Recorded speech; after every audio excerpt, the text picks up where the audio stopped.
Alors, salut et soyez les bienvenus à ce cours de création et traitement d'images numériques 2. C'est un cours qui est, comme vous allez le remarquer, plus pratique que théorique. Et donc, il faut des vidéos comme celle-ci qui sont destinées à présenter les techniques et le processus de réalisation des notions qui sont abordées dans les documents PDF.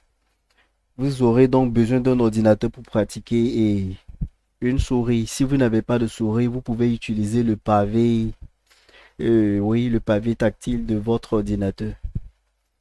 Ok, alors, d'abord, je vais vous présenter une souris. Ça va nous permettre d'aborder quelques notions.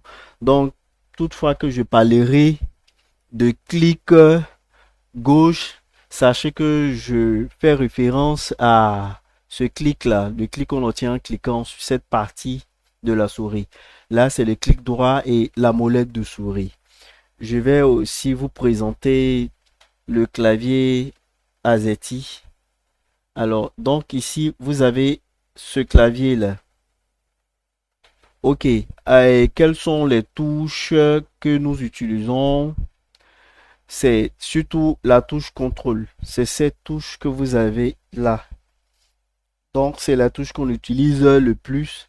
Ensuite, on utilise la touche majuscule. Je profite pour vous parler de cette touche-là, qui est la touche tabulation, qui est énormément utilisée en modélisation, notamment avec le logiciel Blender. Ici, ça, c'est la touche d'échappement. Oui, elle est utilisée pour sortir d'une situation ou bien pour annuler tout simplement une commande ou une opération qui est en cours. Il y a cette touche-là qu'on appelle la touche alternative. C'est une touche de combinaison.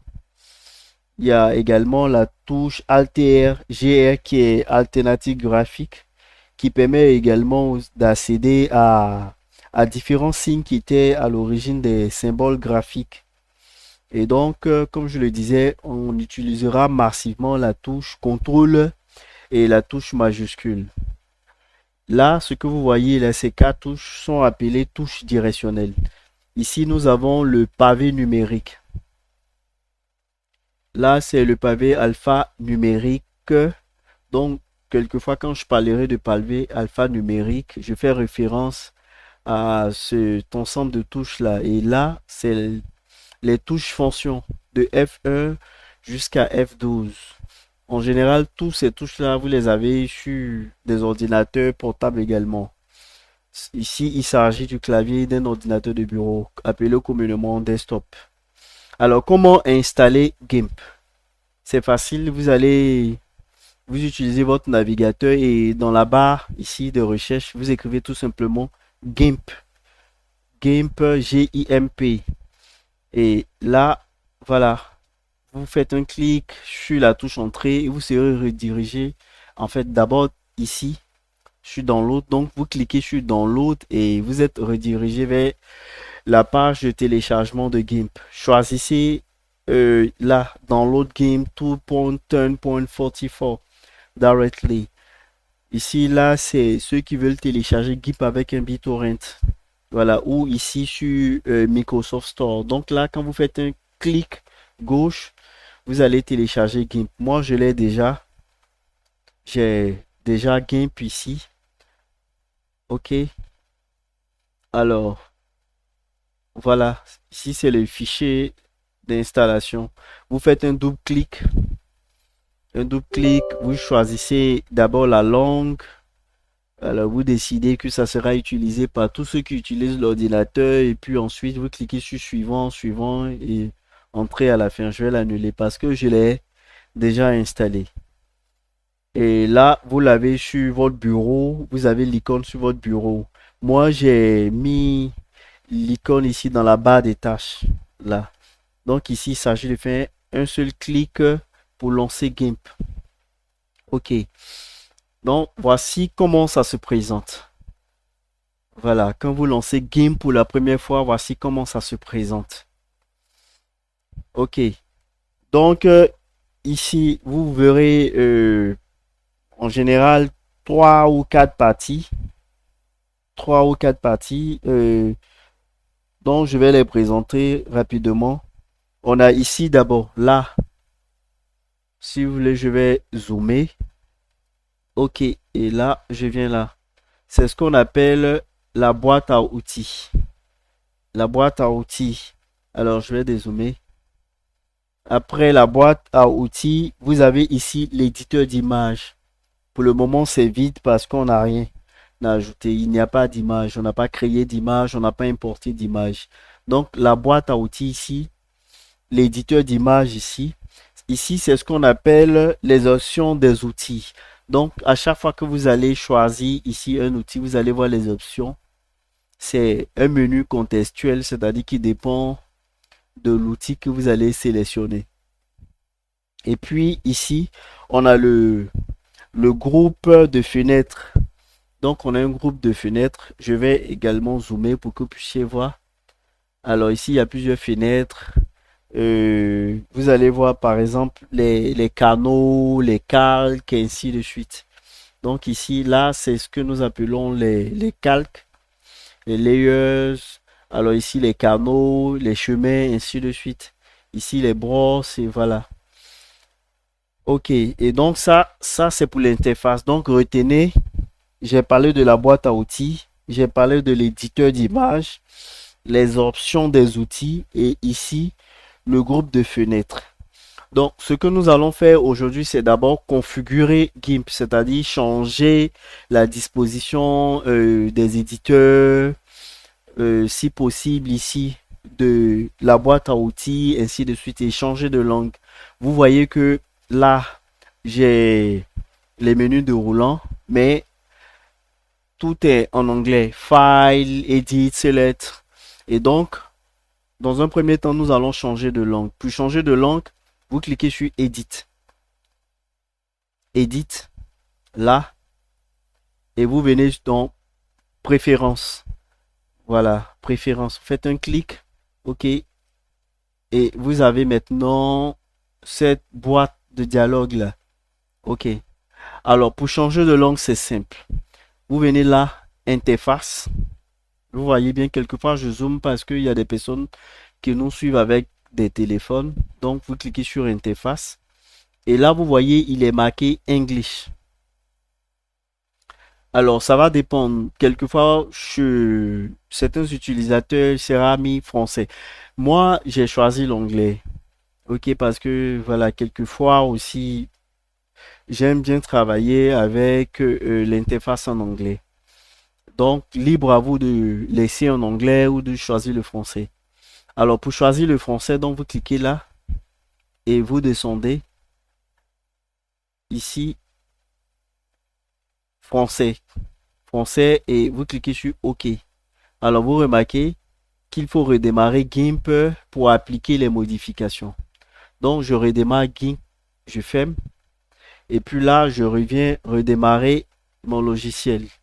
On attend ce que ça redémarre. OK. Et là, maintenant, on a GIMP en français. Fichier, édition, sélection, ainsi de suite. OK. Alors, qu'est-ce que nous allons faire dans un deuxième temps? C'est de déplacer cet élément-là. Qu'est-ce que je veux avoir? Je vais vous présenter une image. Ce que je veux avoir, c'est ça. Cette configuration-là. Vous voyez cette configuration-là.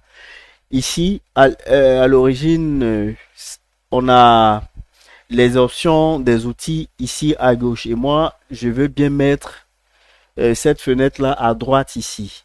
Ça va? Et puis ici, la boîte à outils à gauche, mais disposée de cette façon-là. Je vous montre d'abord l'interface de GIMP. Vous voyez comment c'est disposé. Quand vous démarrez GIMP pour une première fois, la boîte à outils. Moi, je veux laisser la boîte à outils ici, mais la lignée, c'est-à-dire disposer tous ces éléments-là sur une colonne et placer ici euh, cette fenêtre-là que nous avons, qui est les options des outils. OK. Alors donc, je vais vous montrer comment tout cela marche. Comment on le fait. Je disais que il arrive le plus souvent qu'on ait cette configuration-là. Voilà. Vous voyez, on a GIMP en trois parties. Voilà.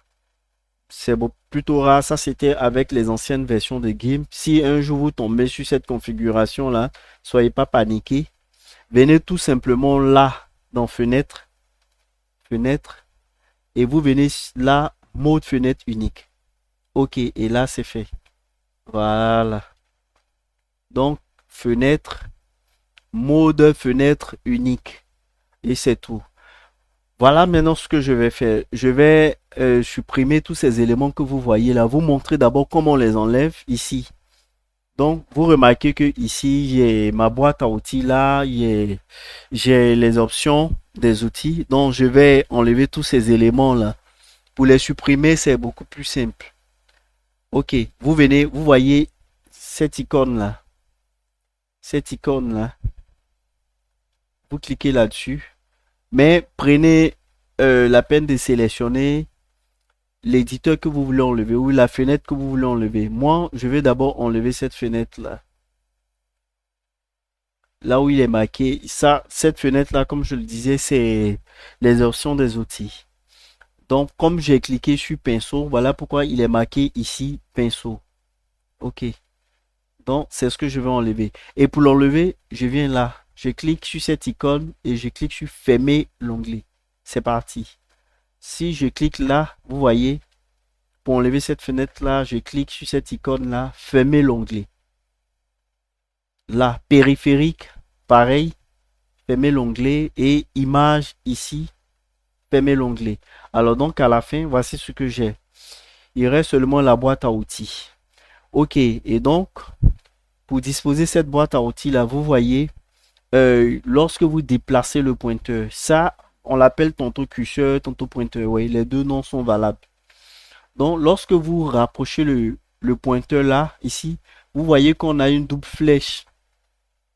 On a une double flèche. Alors, donc vous faites le clic gauche enfoncé. Le clic gauche enfoncé, c'est cela. Vous cliquez là et vous ne lâchez pas. Vous enfoncez. Vous voyez de quoi je parle. Vous faites un clic gauche enfoncé.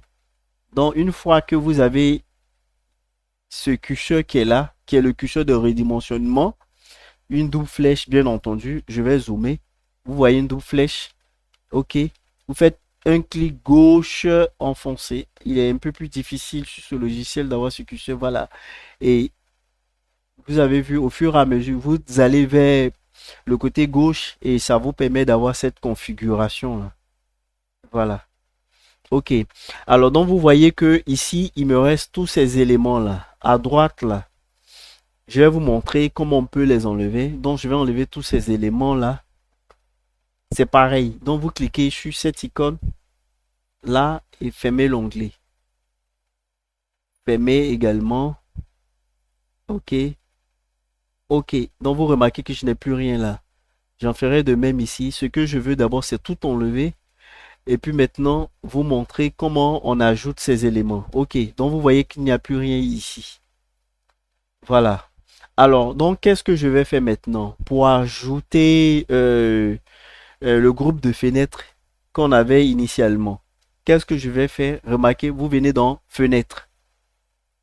Fenêtre. Vous voyez? Fenêtre. Et dans Fenêtre, maintenant, vous allez voir tous ces éléments-là. Remarquez. Fenêtre ancrable. Je vais zoomer encore pour cet un. Donc, fenêtre. Fenêtre ancrable.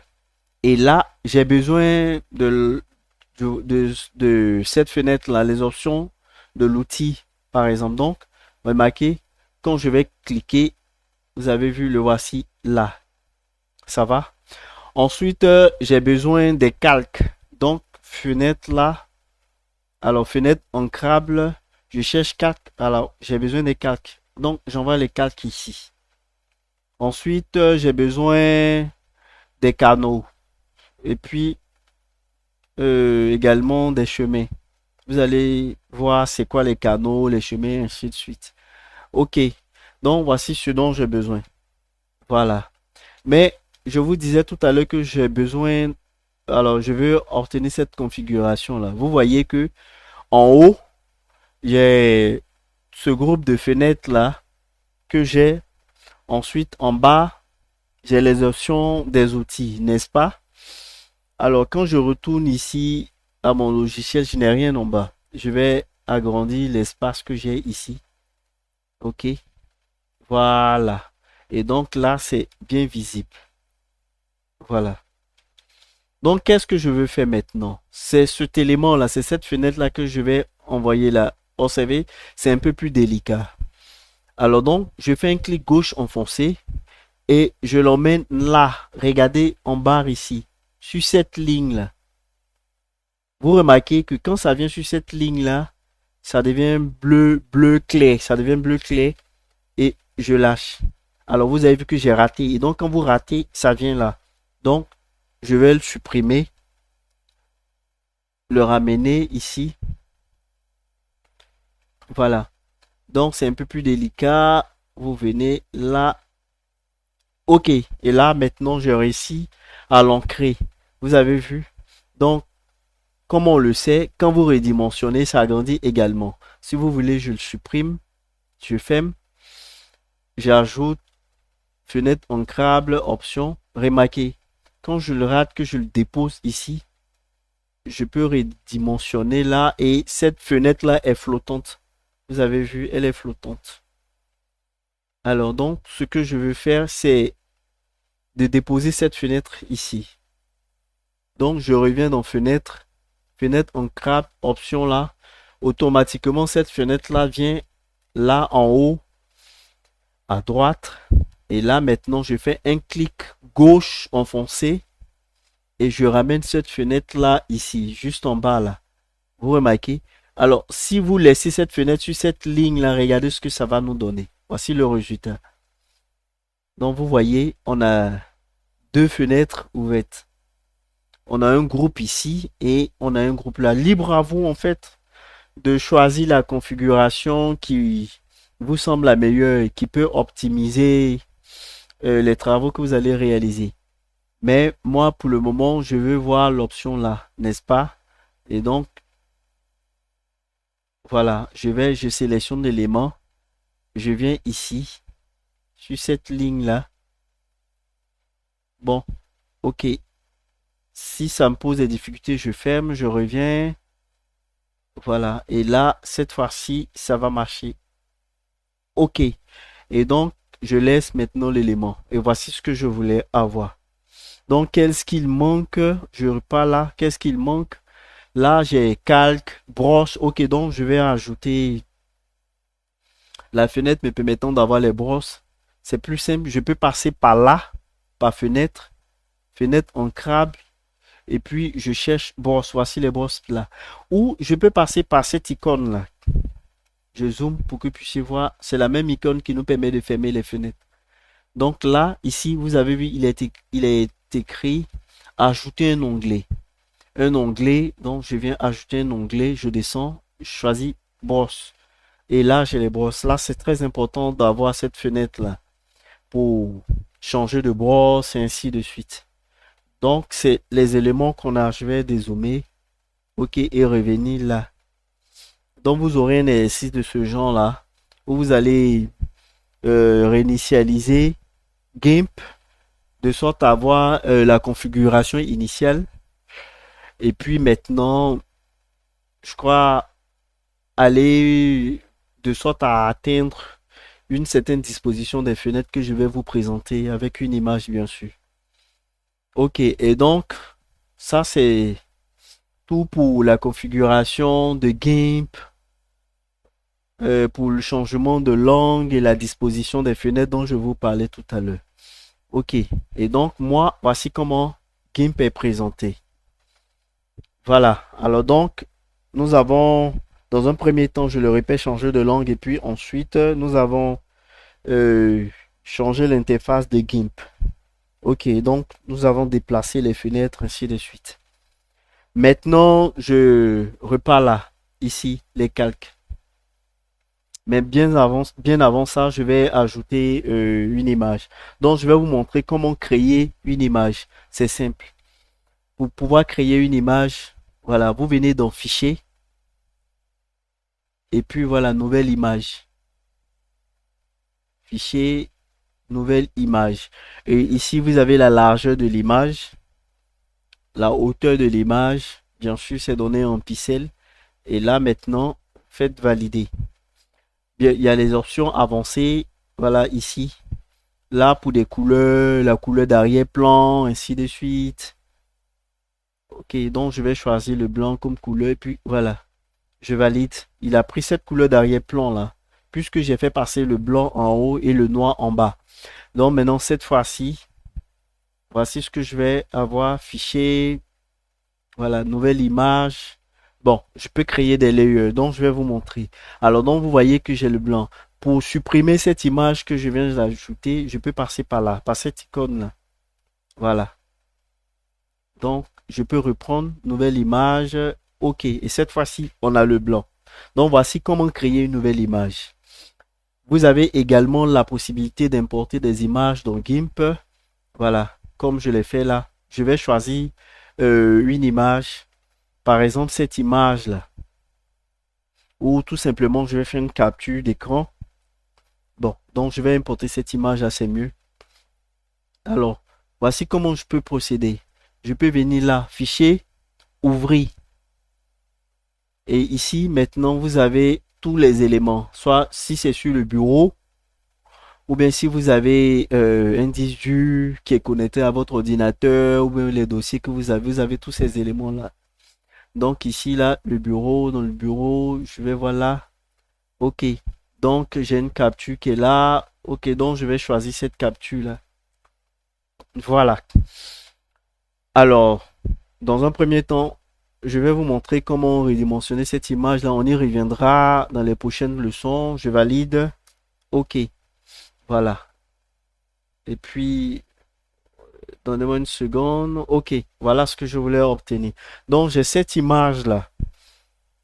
Voilà comment on ajoute des images. Donc, vous remarquez en haut ici que nous avons d'abord une toute première image, ensuite une deuxième. On peut ouvrir plusieurs images et puis travailler sur celle qu'on veut. Et de là maintenant, je peux faire venir les pinceaux, changer de couleur. Pour changer de couleur, je clique là, ici, ce noir, cette couleur-là par exemple, et puis voilà, me mettre à dessiner. Alors, donc sachez que c'est le plus souvent à cause des brosses que j'utilise, mais également à cause de l'espacement et donc la dureté et tous ces éléments-là. Là, on va y revenir. OK. La force, ainsi de suite. Voilà. Et voici ce que ça nous donne. La proportion. Voilà. OK. Donc, c'est des tests que nous sommes en train de faire. Donc, libre à vous de choisir les éléments que vous avez là. Pour cette ligne, une étoile là. Voilà. GIMP même carrément, ainsi de suite. Donc, voilà une toute petite composition. Là, je réduis la taille. OK. Je dépose mes piments. OK, donc, voici comment on crée une image. Et puis, je vous ai montré comment on importe une image. Mais on a également la possibilité, OK, d'importer une image directement. De cette façon-là. On choisit l'image et puis on la dépose. Voilà. On peut aller choisir l'image et puis la déposer. Donc, je vous ai montré maintenant comment ouvrir des images. OK.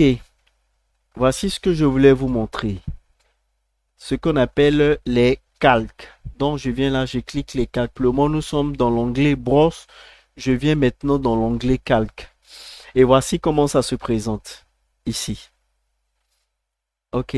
Alors, ce que je vais faire d'abord, c'est de réduire la taille de l'image que vous voyez là. Je vais vous montrer l'image que j'avais. Vous remarquez que ici, c'est un peu plus petit, n'est-ce pas? Par contre, dans le logiciel, c'est un peu plus large. Et donc, il peut arriver que vous avez des calques qui s'affichent de cette façon-là. Soyez rassurés, on reviendra sur c'est quoi des calques en fait. Donc, sur les calques, on parlera des calques de long en large. Mais sachez que dans ces logiciels-là, que ce soit GIMP, Photoshop, on peut superposer plusieurs images. Et c'est ce qu'on appelle en général les calques. Et toutes ces images-là peuvent nous permettre d'obtenir une seule image. Ok. Alors donc là, pour créer un autre calque, vous venez ici, là, en bas là. Voici l'icône, je clique là. Il me demande qu'est-ce que je vais créer. Bon, c'est bien sûr un calque. La couleur d'arrière-plan. Voilà. Alors, quelle est la couleur d'arrière-plan? Pour le moment, ici, c'est le rouge. Donc, je peux choisir la couleur d'arrière-plan. Je peux choisir la couleur de premier plan.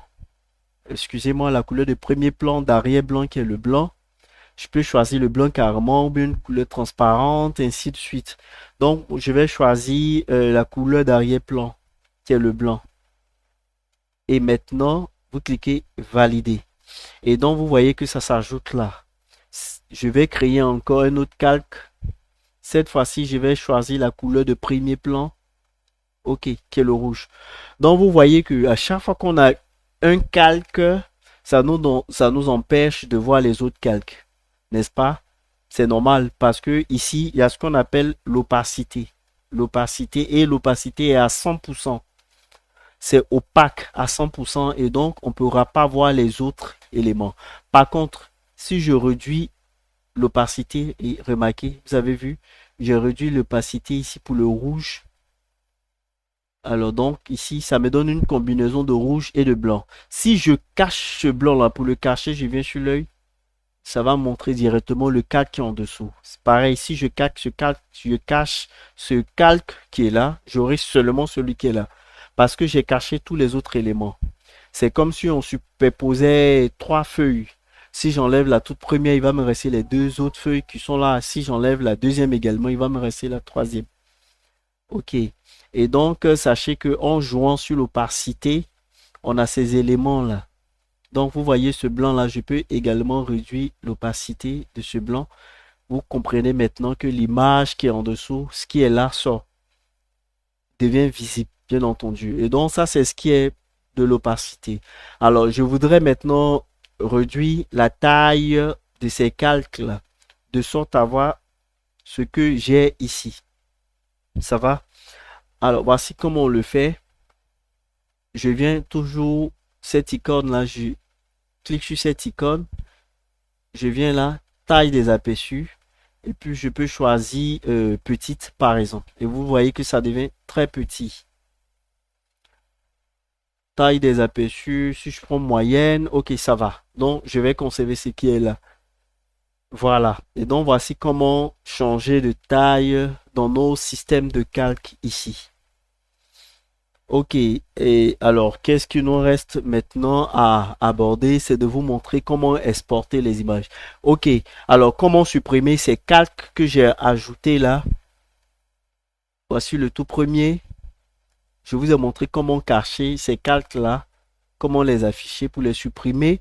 On sélectionne ce calque et puis on vient là.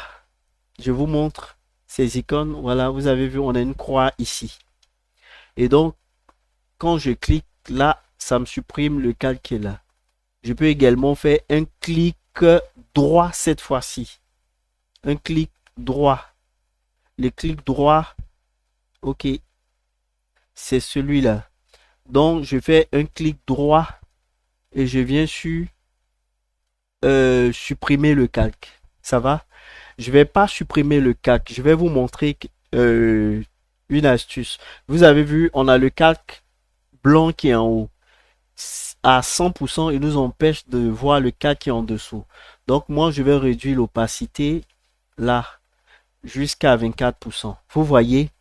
Et maintenant, qu'est-ce que je peux faire? Je peux fusionner le calque qui est en haut là et celui qui est en bas. Toujours le clic droit. Pour cela, je fais le clic droit et je viens fusionner vers le bas. Et vous remarquez, on a un seul calque. Voici comment les fusionner. Bien sûr qu'on pourra les regrouper. Alors, donc je vais créer un autre calque ici. Voilà, j'ai un calque là. Ce calque qui est en haut là, je peux le faire descendre. Donc je le sélectionne. Je le fais descendre là. Et là, il devient le calque de fond. Et le tout premier qui est au-dessus, c'est celui qui est visible. Bien sûr que si vous réduisez l'opacité, le calque qui est en bas sera visible. Je peux les mettre même dans des dossiers. Voici un dossier que j'ai en bas. Je le fais descendre et je peux regrouper tous ces éléments-là dans mes dossiers. Ça va? OK. Alors donc, on reviendra sur tous ces éléments-là dans les prochaines leçons. Maintenant, donc je supprime celui du bas.